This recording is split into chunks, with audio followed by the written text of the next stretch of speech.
श्रीमद् भगवत गीता तीसरा अध्याय।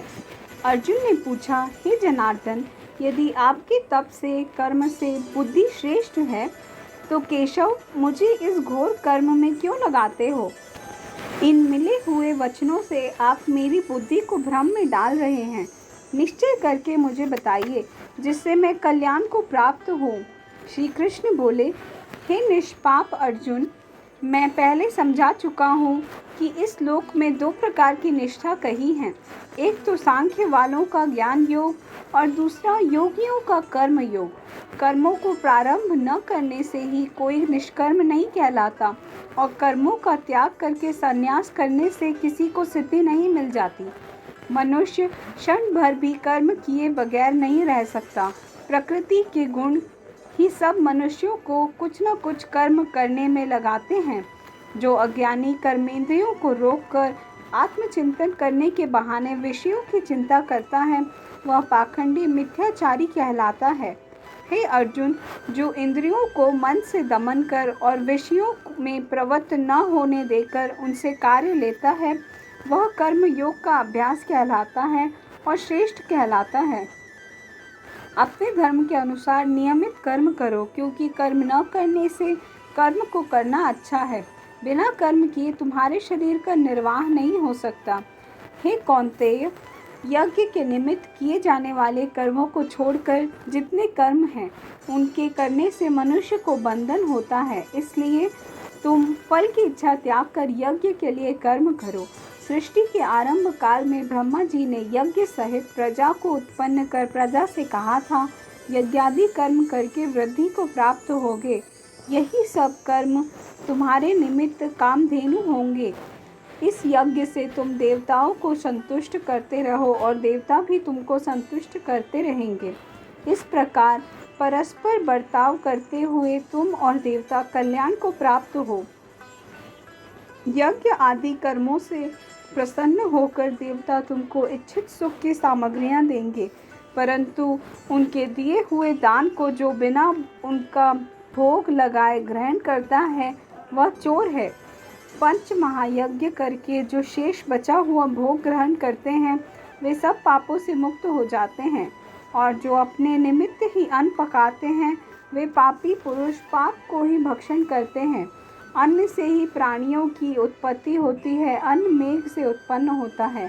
मेघ यज्ञ द्वारा जल बरसाते हैं और यज्ञ की उत्पत्ति कर्म से होती है। कर्म की उत्पत्ति ब्रह्मा से हुई है और ब्रह्मा अक्षर परमात्मा से।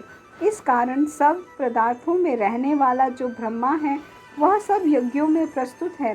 हे पार्थ, इस प्रकार चलाए हुए कर्म के चक्र के अनुसार जो नहीं चलता वह पापमय है।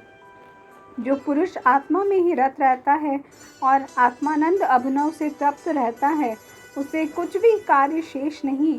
वह कोई कर्म करे या ना करे, उसका कोई प्रयोजन अथवा लाभ नहीं है और किसी प्राणी से अपना लाभ कराने की कोई आवश्यकता नहीं।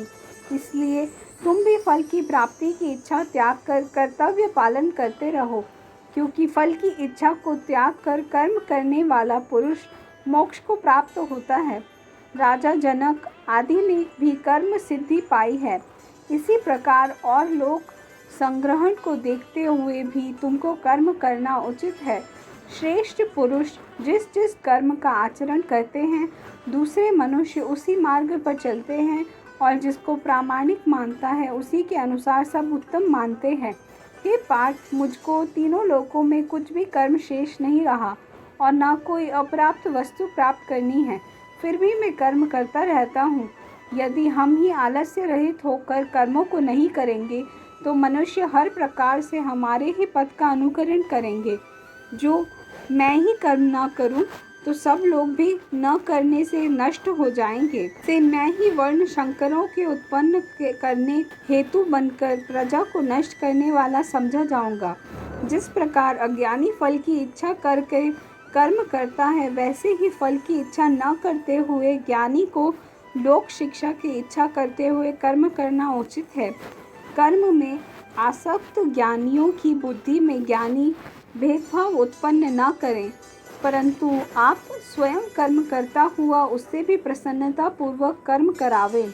हे अर्जुन, सब कर्म प्रकृति के गुण से ही उत्पन्न होते हैं, परंतु जिनकी बुद्धि अहंकार से भ्रष्ट है, ऐसे मूर्ख लोग समझते हैं कि हम कर्ता हैं। परंतु जो गुण और कर्म के विभाग को सच्चा तत्व जानता है, वह ज्ञानी पुरुष यह समझकर इसमें आसक्त नहीं होता कि गुणों का यह खेल आपस में हो रहा है। हे अर्जुन, आध्यात्म बुद्धि से सब कर्मों को तुम मुझ में अर्पण करके कर्म फल की सब आशा छोड़कर संग्राम करो। जो पुरुष श्रद्धापूर्वक मेरे वचनों पर दोष दृष्टि न करके मेरे इस मत के अनुसार आचरण करते हैं, वे लोग कर्म बंधन से निश्चय मुक्त हो जाते हैं, और अज्ञानी इस मत पर दोष दृष्टि करते हुए इसको ग्रहण नहीं करते, वे संपूर्ण ज्ञान से रहित हैं। उनको नष्ट हुआ जानो। अपना कठिन धर्म भी दूसरों के सहज धर्म से हितकर होता है। स्वधर्म में मरना भी कल्याणकारक है, परंतु अन्य धर्म भयानक है। अर्जुन बोले, हे श्री कृष्ण, पुरुष को पाप करने की इच्छा होते हुए भी कौन उसे बलात् पाप के मार्ग में प्रवृत्त करता है? श्री कृष्ण बोले, हे अर्जुन, रजोगुण से उत्पन्न होने वाला काम और क्रोध मनुष्य को पाप मार्ग में ले जाता है। इससे करके उत्पन्न इच्छा कभी तृप्त नहीं होती। ये महापापी और घोर शत्रु हैं। जैसे धुआं से अग्नि, धूल से दर्पण और झिल्ली से गर्भ का बालक ढका रहता है, उसी प्रकार विषय की इच्छा से आत्मज्ञान ढका हुआ है।